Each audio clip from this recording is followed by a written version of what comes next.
Welcome to online पाठशाला. This is part 2 of our lecture series on introductions to Euclid geometry. आज हम लोग discuss करने वाले हैं एक्सरसाइज 5.1 को, जिसका क्वेश्चन नंबर 1 है which of the following statements are true and which are false, give reason for your answer. तो मेरा फर्स्ट क्वेश्चन है इसका, only one line can pass through a single point. तो पॉइंट क्या होता है, ये पॉइंट है मेरा, ठीक है. अब इसके ऊपर क्या हम एक ही लाइन पास कर सकते हैं? अगर मैं आपको कुछ लाइन ड्रॉ करके देखूं और आप बता लो क्या हम एक ही लाइन पास कर पा रहा हूं मैं इससे? नहीं ना. देखो मैं एक लाइन तो पास नहीं कर पा रहा इस पॉइंट से, ठीक है. ये पॉइंट है. अगर मैं एक स्ट्रेट लाइन ड्रॉ करूं कुछ, तो देखो मैंने कितनी लाइंस ड्रॉ कर दी, ठीक है ना. तो हम एक ही लाइन को ड्रॉ नहीं कर सकते, तो इसका आंसर क्या आएगा? फॉल्स आएगा. क्यों आएगा? Since through a single point, आप लिख लो इसको, since through a single point infinite number of lines we can draw or can pass in the following figures. It can be seen that there are infinite number of lines passing through a single point. एक single point से इतनी number of lines जो हैं वो पास हो रही हैं. इसी का पार्ट 2 है हमारा, there are infinite number of line which pass through two distinct points. Infinite number of line जो है वो दो अलग अलग पॉइंट से पास होगी, इसके बारे में बोला इन्होंने, ठीक है. इसका सेकंड पॉइंट है, ठीक है. इसमें क्या बोला इन्होंने कि मेरे पास मान लो एक पॉइंट है ए और एक मेरे पास पॉइंट है बी, ठीक है. ये ऐसे एक्सटेंड हो रही है आगे तक, एक लाइन है मेरे पास. क्या बोला है? इसको जो है बोला इन्होंने कि इस पे एक से ज्यादा लाइन पास होंगी. तो अगर मैं ड्रॉ करूं, एक लाइन ऐसे ड्रॉ कर रहा हूं, मान लो जो इससे पास हो रही है, तो इससे पास नहीं हुई ये लाइन. अगर मैं कोई लाइन इससे ड्रॉ करूं तो वो इससे पास नहीं होगी.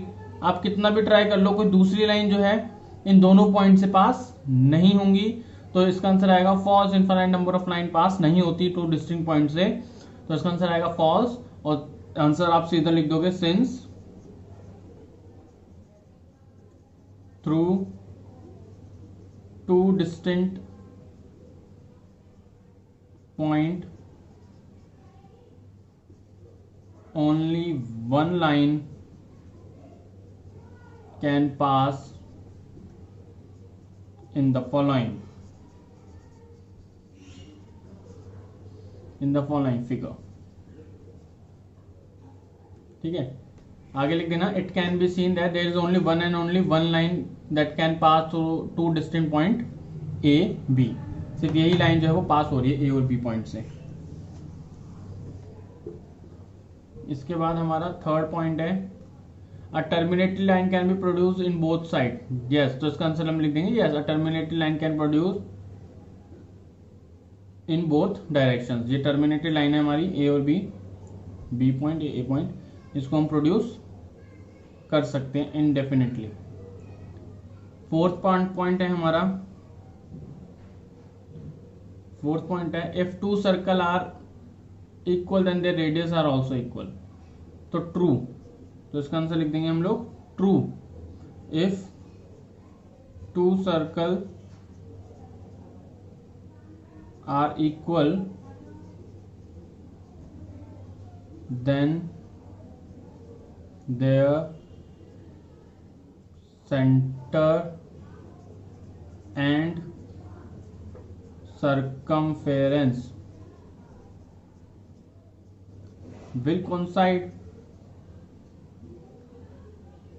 will coincide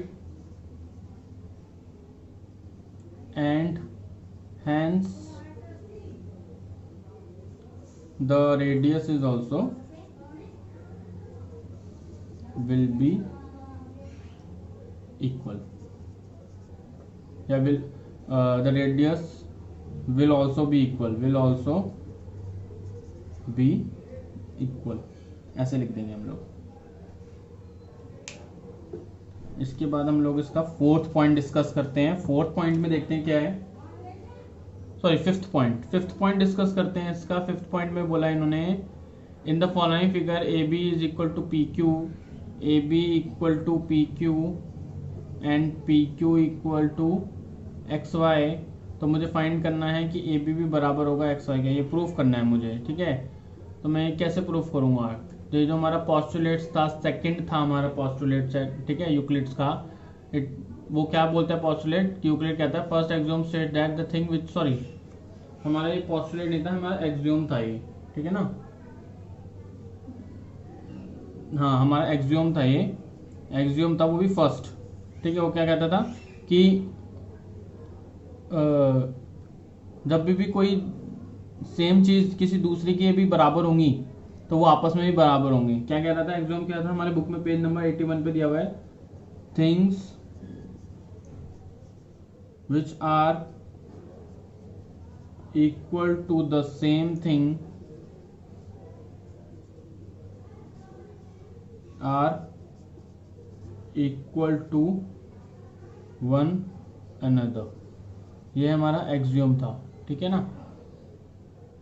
अब हम लोग डिस्कस करते हैं क्वेश्चन नंबर सेकंड को।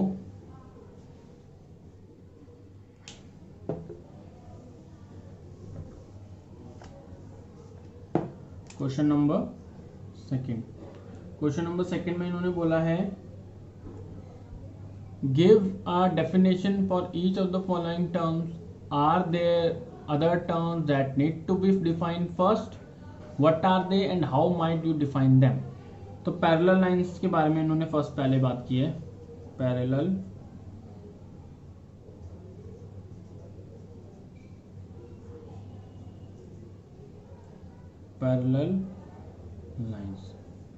लाइंस के बारे में इन्होंने क्या बोला है? देखिए हमें क्या डिफाइन करना है इसके अलावा कुछ और, तो चेक कर लेते हैं। जो ये पैरेलल लाइंस है, मान लो हमारे पास दिस इज पैरेलल लाइंस, ठीक है। इसको बोल देते हैं लाइन एल और इसको बोल देते हैं लाइन एम, एल और एम जो लाइन है। तो जो पैरेलल लाइंस होंगी ना, एक तो उनका जो है वो कोई भी पॉइंट को शेयर नहीं करेंगी, कोई यूनिक पॉइंट नहीं होगा उनका, ठीक है। पॉइंट कोई भी यूनिक नहीं होगा, तो इंटरसेक्ट नहीं करेंगे आपस में एक दूसरे को। और जो डिस्टेंस होगा वो इक्वल होगा, आपस में हर पॉइंट पे जो डिस्टेंस होगा वो इक्वल होगा। तो चलो इसको लिखते हैं, इसको लिखेंगे if the perpendicular distance between two lines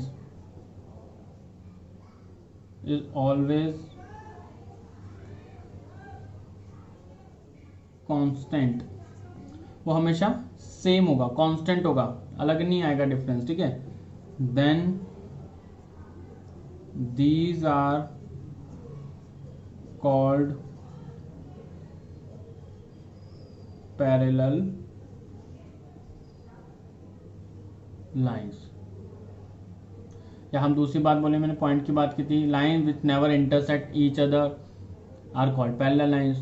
तो इसमें डिफाइन क्या करना है? Parallel lines we must know about the lines, हमें लाइंस के बारे में पता होना चाहिए, पॉइंट के बारे में पता होना चाहिए, डिस्टेंस बिटवीन उन्हें पता होना चाहिए, पॉइंट ऑफ इंटरसेक्शन के बीच में, ठीक है।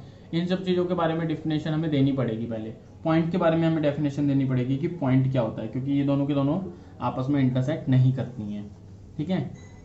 तो ये हो गया हमारा पैरेलल लाइन को लेके। सेकंड है हमारा परपेंडिकुलर लाइन को लेकर, क्या है? Perpendicular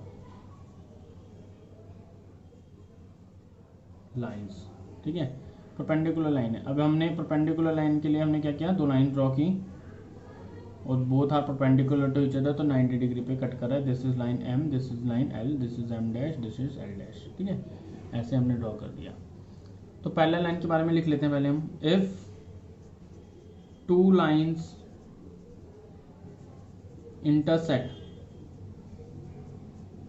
intersect each other at 90 degree, then these are called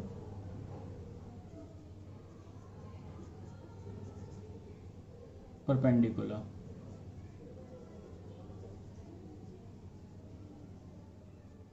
perpendicular lines. ठीक है, अब हमें परपेंडिकुलर लाइन तो बता दिया, लेकिन परपेंडिकुलर लाइन होता क्या है, ये 90 डिग्री क्या होता है, इसको डिफाइन करने के लिए मैंने एंगल्स को डिफाइन करना पड़ेगा पहले। ठीक है ना, एंगल्स पता होंगे तभी तो परपेंडिकुलर लाइन आएगा, तो हमें इसमें एंगल्स डिफाइन करने पड़ेंगे। इसके बाद है हमारा थर्ड पॉइंट,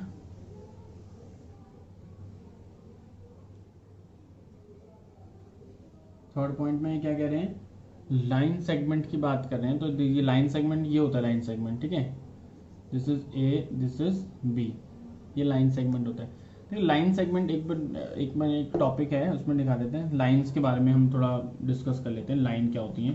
ठीक है, लाइन के बारे में हम डिस्कस करेंगे। सबसे पहले होती है हमारी रे। ठीक है, सबसे पहले होता है हमारे पास रे। रे कैसे होती है, वो एक साइड जो है टर्मिनेटिंग होती है और एक साइड जो है वो इंक्रीज होती रहती है। ठीक है, या तो ऐसे बोल दो उसको, ये बी है, this is B, this is A, ये रे होती है जो एक साइड जो है इंक्रीज होती है। ठीक है, उसके बाद सेकंड होती है हमारी लाइन। ठीक है, लाइन क्या होती है, लाइन बोथ साइड, दोनों साइड से इंक्रीज होती है। थर्ड होता है हमारे पास लाइन सेगमेंट। लाइन सेगमेंट क्या होती है हमारी, जो टर्मिनेटेड होती है। ठीक है, उसके बाद फोर्थ आता है हमारा पॉइंट। पॉइंट हमारा होता है ये। ठीक है, इन चीज़ों के बारे में आप नोट कर लेना। इसके अलावा एक और होता है हमारे पास, इसको लिख लेना आप लोग। ठीक है, वीडियो पॉज करके बाद लिख लो। उसके बाद एक पॉइंट और होता है कोलिनियर, कोलिनियर पॉइंट। इसमें क्या होता है कि मैं कोई 3 पॉइंट्स बनाऊं और उन तीनों पॉइंट से एक लाइन पास हो रही हो, और अगर वो तीनों पॉइंट उस लाइन के क्या होते हैं, कोलिनियर पॉइंट्स होते हैं। ठीक है, अगर मैं कह रहा हूँ ये ए है, ये बी है, ये सी है। ठीक है, तो यहाँ से एक लाइन ड्रॉ करेगी तो बी नहीं मिलेगा, यहाँ से ड्रॉ कर जाएंगे तो सी नहीं मिलेगा, और यहाँ से ड्रॉ नहीं करेंगे तो यहाँ से ड्रॉ करेंगे तो ए पे नहीं मिलेगा। तो ये तीनों आपस में कोलिनियर है। कोलिनियर पॉइंट्स वो होंगे जो एक लाइन में आ रहे हो तीनों के तीनों। ठीक है, ये प्रॉपर्टी है, इसको ध्यान रख लेना आप लोग। चलिए वापस हम लोग लाइन सेगमेंट पर आते हैं, हमारा जो थर्ड पॉइंट था। ठीक है, लाइन सेगमेंट। लाइन सेगमेंट में क्या आएगा, ये लाइन सेगमेंट है हमारी ए, ये बी, ये ए पॉइंट है, दिस इज द B1, ये मिला देंगे। अब लाइन सेगमेंट के बारे में लिख लेते हैं। लाइन सेगमेंट क्या होता है, एक स्ट्रेट लाइन है वो, straight line drawn from any point to any other point is called as line segment. ये लाइन सेगमेंट होती है। तो टू डिफाइन लाइन सेगमेंट हमें लोगों को पॉइंट के बारे में पता होना चाहिए, बिकॉज पॉइंट भी हमें इंट्रोड्यूस करना पड़ेगा लाइन सेगमेंट ड्रॉ करने के लिए। ठीक है, उसके बाद हम फोर्थ पॉइंट की बात करते हैं हमारे पास, वो है रेडियस को लेकर। ठीक है ना, रेडियस है हमारे पास fourth, radius of a circle. तो रेडियस ऑफ सर्कल में हम लोगों की क्या है, ये मेरे पास सर्कल है मेरा। ठीक है ना, दिस इज अ सर्कल, ये इसका रेडियस है। ठीक है, ये इसका रेडियस है। तो रेडियस ऑफ सर्कल क्या होता है, ये एक डिस्टेंट जो है, डिस्टेंस होता है between the center to the circumference. ठीक है, it is the distance between the center of a circle to any point lying on the circle। ठीक है, ये जो है पॉइंट से लाया करता है सर्कल पे। तो रेडियस ऑफ सर्कल डिफाइन करने के लिए मुझे दो चीज़ें करनी पड़ेंगी, ठीक है। हमें तो सर्कल के बारे में पता होना चाहिए, ठीक है। दूसरी चीज़ हमें पता होना चाहिए पॉइंट के बारे में, ठीक है। We must know about circle and point. इसके बाद हम लोग हमारे पास आता है इसका लास्ट पार्ट स्क्वायर। स्क्वायर के लिए आप लोगों को पता है एंगल्स डिफाइन करने पड़ेंगे, पॉइंट डिफाइन करने पड़ेंगे, लाइंस डिफाइन करनी पड़ेंगी, ये सब चीज़ें डिफाइन करनी पड़ेंगी। और स्क्वायर होता क्या है उसको डिस्कस कर लेते हैं। स्क्वायर, स्क्वायर के बारे में लिख देता हूँ, ठीक है। Square is a quadrilateral having all sides equal and all angles of square is equal to 90 degree. तो अब स्क्वायर डिफाइन करने के लिए हमें लोगों को क्या पता होना चाहिए, क्वाड्रिलेटरल पता होना चाहिए। क्वाड्रिलेटरल क्या होता है, साइड्स पता होनी चाहिए हम लोगों को कि साइड्स क्या होती हैं, एंगल्स पता होना चाहिए हम लोगों को, ठीक है। और ये जो पॉइंट्स, इसको पॉइंट्स कहते हैं, हम इनके बारे में बोल सकते हैं। हमें ये भी पता होना चाहिए कि पॉइंट्स क्या होते हैं। वैसे इसकी इतनी ज़रूरत नहीं है, साइड्स और एंगल्स हमें पता होने चाहिए कि क्या होते हैं, ठीक है। अब इसका क्वेश्चन नंबर हम 3 डिस्कस करें।